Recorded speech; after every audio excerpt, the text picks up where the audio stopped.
Well, are you accidentally practicing witchcraft by doing one of these 5 things? That's the question, isn't it? And you might be thinking, wouldn't I know if I was actively practicing witchcraft? Yeah, probably, but there is such a thing as inactively practicing witchcraft too. And I would bet you that you have heard all 5 of these things maybe in the last week in the mainstream media. Welcome back to my channel where I expose all the dark, sneaky lies of the occult. Today we're talking about 5 things that, oh my goodness, I'm sure you've heard about in social media lately. To grab your drink of choice, I'm sipping on a protein smoothie right now, even though I kind of wish it was an iced coffee, and let's get into it. Okay, number 1, Ouija boards. This one you might already know, but maybe not, because this is a sleepover favorite for some reason that I cannot understand. I can't say that I have ever used a Ouija board. Thank you, Jesus. Thank you. I do not want to. And I can tell you right now, for the rest of our lives, there will be no Ouija boards in our home. But these are so popular that places like Target, and I think they still do this, sell Ouija boards in the game section as a board game. Yeah, I'm serious. So the way a Ouija board works is there's like these little game pieces. I think one is called like the planchette or something like that. There's these letters on the board. There's a couple phrases like yes and no and stuff like that. And the idea is that you're holding on to it as it's moving around the board, and supposedly a ghost, a past loved one, something like that, is communicating with you by moving it around on the board to spell out words or use different phrases and stuff like that. A lot of times teenagers will get together and they'll try to summon, a loved one that has passed away, maybe a grandma or an uncle or something like that. Maybe you've even had an experience like this before, and by doing that, and they'll say it out loud, they'll talk about it, blah, blah, blah, and then they will actually be communicating with what they think is their grandma. It is not, though. If you didn't know, that's a demon. You talk to a demon. And it's not a friendly kind of entity you want to be just like chatting up with. The Bible calls this necromancy, and that is trying to summon and speak to things that have passed from this life. But the thing is, yeah, you either go to one place, you go to heaven or hell. And if you're talking to something, it's not a spirit. The Bible does not say that when we pass on, that we're just ghosts floating around and, having our own little life on this earth. That's not what happens. But there are demons and there are angels, and I can tell you, angels that serve the Lord do not communicate to you by these means. So it is for sure a demon trying to trip you up, trying to scare you, or even worse, trying to control you and actually possess you. Yes, if you have been part of a Ouija board, you are practicing witchcraft. While doing that, necromancy is classified in the Bible as a form of witchcraft. That doesn't mean you are necessarily a witch, and I wanted to add this in here. I don't think, I'm sure there are a ton of Christians, I know that there are a ton of Christians who have fallen for this, or maybe even baby believers who think that they are talking to a grandma or a relative that has passed on, and they think that they're just, doing it, or it's even worse, and they're sad and they want some kind of comfort by speaking to that loved one again, and they fall for this. Now, I do not believe that that means you lose your salvation. I do not mean that means you are too far gone. I don't think it means, if you're a believer, I do not believe that you can get possessed whatsoever, period. If you have the Holy Spirit living inside of you, a demon cannot also be inside of you. However, you are inviting oppression on the outside of your body into your life. There have been so many cases where people will practice Ouija boards and then their house will become haunted, poltergeist situations, there will be, oppression all the time. It will even follow them. There's been occasions where they'll do a Ouija board when they were a kid, and then ever since, things have not been the same, and even if they've moved places, something is following them. It's a really scary and very real thing. Ugh! Well, smoothie's gone. Fly went in it. Maybe I can make that iced coffee now. Really quick, if you are enjoying this video, you love videos like this, I think you would really love my Patreon. I make exclusive videos over there that I can't exactly post on YouTube. Most of them are conspiracy theory type videos. I have an unhinged series where I just go through a ton of topics: aliens, fairies, mermaids, and even government conspiracy theories. So many interesting ones. We have a lot of fun over there. If you enjoy these type of videos, check out my Patreon. It's in my description. If you're a patron of mine, thank you so much. You are the reason I can do what I do. So yeah, definitely check it out, guys. We have a great time over there. And if you think this is unhinged, you have literally no idea what's coming. Okay, next up, astrology and zodiac signs. I'm not going to spend a ton of time on this because I just did a series all about astrology and zodiac signs and why they are wicked and really dangerous and really evil and all their demonic ties. So I will have that playlist up here. Definitely check it out. I go into very excruciating detail of why everything is attached to the occult and tarot cards. And I'll give you this little hint. Every single zodiac sign, so like the Aries and the Sagittarius and the Capricorn and all this stuff, every single one has a coordinating demon god from the Bible. So the false gods that they were worshiping, especially in the Old Testament and stuff like Moloch and Baal and stuff like that, those are actually demons that the people were worshiping through the form of like statues and stuff. They thought it was a god, but it was really a demon, kind of posing, kind of like the Ouija board. It's like things never change. Each zodiac sign has like a parallel to each one of these demonic false gods. And I go into that in my video. I think it's part 3 that I go into that specifically. But like the Aries aligns pretty much perfectly with Baal, and then the Taurus lines up pretty perfectly with Baphomet and Moloch, and it goes on and on. There's the, there's the Libra, there's the Leo, there's the Sagittarius, there's the Cancer. There's so many different ones, and they each have an aligning demon. So that's really great. You just want nothing to do with astrology, honestly. The more and more I learn about all of this stuff, the more I see that almost every occultic practice has a base of astrology. So like tarot cards, it's based in astrology. And things like we're going to talk about angel numbers later, based in astrology. Manifesting and crystals. There's so many things based in astrology. It's really like the gateway drug to the occult. So you want nothing to do with that. It's not a funny little thing. Again, check out my playlist if you really want to know more. It's not innocent. Delete that Sagittarius from your Instagram bio. It's not worth it, girl, I promise. Number 3, the usage of crystals. So I first want to point out that crystals themselves are not witchcraft. They are not demonic. The Lord made crystals. They are a beautiful thing. I think I have a couple like large like decorative crystals somewhere. I don't really know. I think they're in storage right now or something like that. But I'm somebody who I never struggled with. Like I never took part in the usage of crystals for like manifesting or stuff like that in my past. And so it's not like a weaker brother, stronger brother issue for me. But if it is for you, maybe just don't even have them at all. But crystals themselves are totally okay. They're beautiful if you treat them as creation. They're creation. They're not something that you can use to get what you want. And let's talk about what people use. So witches especially, like you will see, I don't know if I've ever seen like, when you look up like witch talk or like witch Instagram, the witches of Instagram and all that stuff, because yes, we live in 2024 and there's a lot of witches, probably more witches than ever in history. And I would argue probably 90% or more of them use crystals in their practice. You will see a lot of celebrities do this. I think I saw on like the Drew Barrymore show, if I'm remembering correctly, I think somebody had gifted her this beautiful crystal. It was stunning.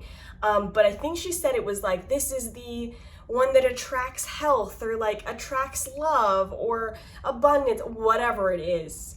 There was a meaning behind it. Of course, Drew Barrymore ate it up because everybody in Hollywood eats this crap up. But the idea is that different crystals are supposed to represent different things. This is very similar to things like zodiac signs and astrology. And we see a pattern. The demons know exactly how we like to operate as humans. We like things to represent different things. We like symbolism, and we like being able to hone in on that power and make ourselves more powerful and be in control. Or else we think we do. We shouldn't want that. It will ruin your life. But anyway, I digress. So there are certain crystals for things like attracting your true love and, oh my gosh, do you see this gnat that's flying around? There's certain ones for like healing and I think there's ones for like a protective crystal of like protection against, this is hilarious to me, of like protection against evil things. What? It's like having a pet demon to prevent you from getting demons. This is a joke. So a lot of witches will use crystals in alignment with certain phases of the moon, or responding to different astrological signs, like if Mercury's in retrograde or whatever that means and stuff like that. They will use certain crystals. The idea, from what I've gathered, these are all different topics, by the way, that I will probably do entire videos just on each one. So this is kind of like a nice little appetizer, if you will, of my future videos. But from what I've gathered from the little that I've recently researched, when it comes to crystal usage, a lot of times they will use that crystal and what it's supposed to be intended for, the energy behind that crystal. And in using that with certain stages of the moon or certain stages of different, planetary movement and stuff like that, somehow they believe that they can harness the energy from the crystal, from the moon phase, from all of this stuff to align with themselves and attract what they want in their lives. A lot of them use it for manifesting, and they will manifest at, I think it's like a new moon or a full moon, and then with a certain crystal and all of this stuff. It's all witchcraft. Like I said before, I don't think I've ever actually seen a witch on the internet not use crystals in such a way. I'm sure there's some somewhere, but it's very attributed to that. And like, there are verses in the Bible, I think I'm thinking of Romans for one specifically, of talking about like not worshiping the creation over the creator. You need to be worshiping the creator, not what he's created. And we see that with things like zodiac signs. We see that with crystals. We see that with lots of different things in the occult and nature. When it comes to the occult, is people will be worshiping the creation, not the creator. That's called idols. That's called false gods. You're making your crystal a false god. You're making it an idol in your life, and you're trying to use it in a way that was never intended. And also, that crystal does not have power. The demons do. So what happens is that demons will make things, make it seem like what you did worked, so that you'll keep doing it. So you'll take your eyes further and further off of the Lord and more on yourself and more on these occultic practices. So don't do it. If you have a crystal, you can keep it. If you have like a beautiful crystal necklace or crystal earrings. Actually, my engagement ring, I'm not wearing it right now. I'm wearing like a rubber one, but my engagement ring is a moonstone, and I think it's surrounded by tiny little diamonds, and it's stunning, and I love it. I actually love the way crystals look. They're beautiful, but or gemstones. I guess that's maybe different from crystals. I don't know. My point is, don't worry about if you have one, but if it's something that causes you to stumble, it's better not to have it at all. Okay, number 4, angel numbers / numerology. And I did not realize this was as popular as it was until recently, when I've heard a lot of Christians come to me and ask me like, hey, I see the number 1111 all the time. Like when I look at the clock or whatever, what does that mean? Like, is God trying to tell me something, or does it this, and this?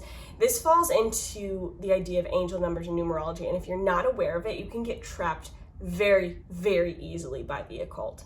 So angel numbers were actually kind of a coined term more recently, like it gained popularity in the early 2000s by Doreen Virtue when she was a New Age occultist, but she actually got radically saved since then and is a follower of Jesus Christ. Her doctrine is great now, and she spends all her time spreading the gospel of Christ and trying to take down all the lies that she used to believe, because she was very, very popular and she was very wealthy when it came to New Age practices. She would have all these conventions and she had a ton of books, and a lot of them were about angel numbers, which is really based in the idea of numerology. So again, Doreen, now she is incredible, but if you ever see her old stuff, she's been trying to take all of her books out of publishing and out of everything. She's trying to take everything down, but some people just won't let her, which is really sad. If you see a pattern of numbers, usually in sets of 3, but sometimes it's sets of 4, like I was saying earlier, like the clock,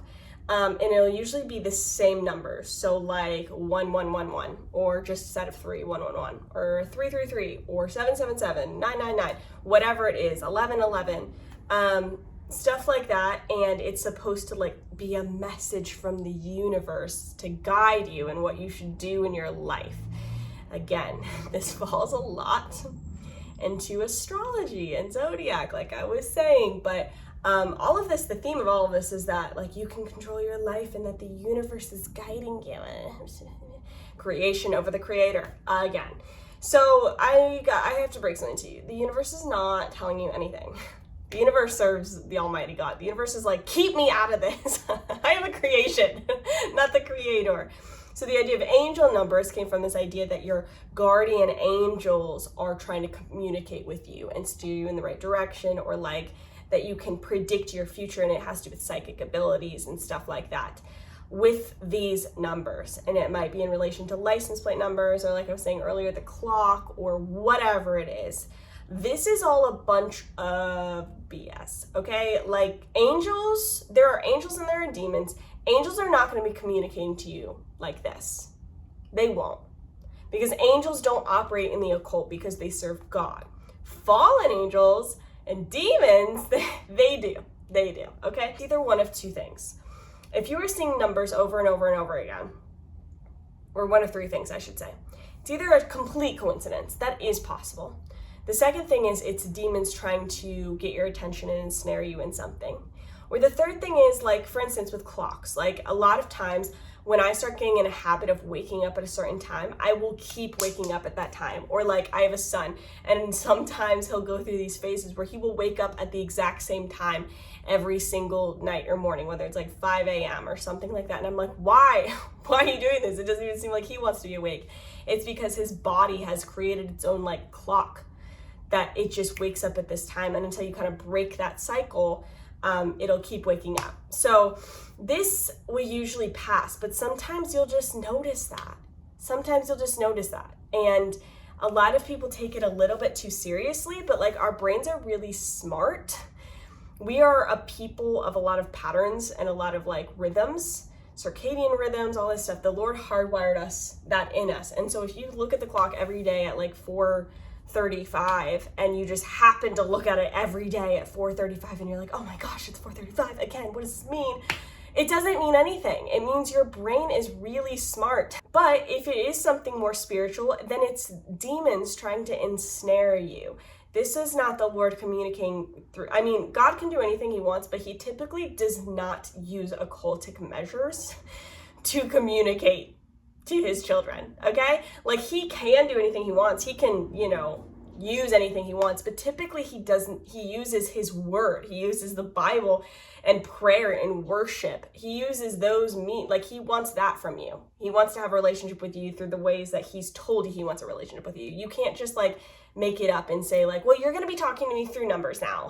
That's not how this works. So sure, God can. He for sure could. He could give you a message through the license plate or a number on a clock or something, but he typically doesn't, so I would not look for it through that, because there's a 99% chance that you are going to fall into a very occultic practice, and this again falls in with what, witchcraft does, where they look for these patterns of the universe speaking to them and their higher self and their ascension and all this. Witchcraft is really just one and the same with New Age and, occultism and enlightenment and all that stuff. It's all from the same pot. I'll probably do a whole video just on numerology because there's so much there. A ton of celebrities are into this, a ton. And each number means something different, again, kind of like zodiac signs, kind of like all of that stuff. I'll probably do a whole video on that, but no, please don't fall for that. Okay, the last one for today, like I just mentioned actually, is manifesting. You might also hear it as law of attraction. This is the only one out of all of these that I kind of fell for a little bit of my life while I was saved. This was years and years ago, before I met my husband, before all of that. When I was on YouTube and I was looking at videos and stuff like that, there were so many about manifesting. And when I looked up if manifesting was biblical, if it was okay, when I tell you there were none, there were no videos telling me it was not biblical. Every single one was like, yeah, you can be a Christian, do manifesting, you can do this and this and this. And then when the Lord had pulled me out of it, because I was doing that for a little while, because I actually thought it was okay until he revealed to me it is so not. Then I had made a video all about my law of attraction experience and why it's demonic and why... Did I just swallow that fly? Please tell me no. And thankfully that video did very, very well, and the Lord took it to a lot of places, and now there's a ton of videos online of people talking about how manifesting is not of the Bible. It is not okay, and it is not what God has called you to do. So that's great, but I did fall for it for a minute. And the thing is that manifesting does work, and that's where it trips a lot of people up, is they think, well, if it works, then it must be from God. That's what I thought. I thought if it works, if law of attraction works, it must be from the Lord. No, actually, there's a secret third option, and that is that it works because demons have powers that make things work. So there's a lot to go into it, but basically it is not some like fun little mindset change that you can just do while being a Christian. No, when you really get into it, when you really get into the law of attraction and what you're supposed to do and be, it is kind of terrifying, the things you're supposed to do. Like, you're never supposed to think about bad things. You're never supposed to think about anything bad happening to you, because if you do, then you're attracting it into your life. And it's so bad. It takes away all the power of surrendering things to God. It's toxic positivity. It's forcing your emotions down. It's so gross. But on top of that, when you are manifesting things, manifesting people in your life, manifesting health and wealth and prosperity and all this stuff, you are becoming the God of your own life, and you are putting your will before God's will, which is not what the Bible tells us to do. It tells us to pick up our cross and follow him. That doesn't mean we cause bad things to happen to us either. It just means we trust the Lord and his plans for us, knowing that any suffering we go through has a purpose, and that the Lord has good plans for his children. He has plans to prosper us, not to harm us, to give us hope in a future. And so even when hard things happen to us, even when things that we would never want to happen to us, we can know that he has good plans for us, and that it is all for his glory and the good of his children. So when you trust that instead of putting the power in your own hands, that's what it means to walk the Christian life. Manifesting and law of attraction falls in line with all that other stuff of, ascending to your higher self, and, that the world serves you, that the universe just wants to give you everything you want. And where is God in this? Yeah, manifesting, law of attraction. I did make those videos years ago, but I'll probably make updated ones soon. You'll see that stuff all the time. I don't know if there's a celebrity or an athlete nowadays, maybe 10% that don't do this, but 90% of them, I would say, in Hollywood, in the NFL, just in all professional sports. So many influencers in a lot of MLMs.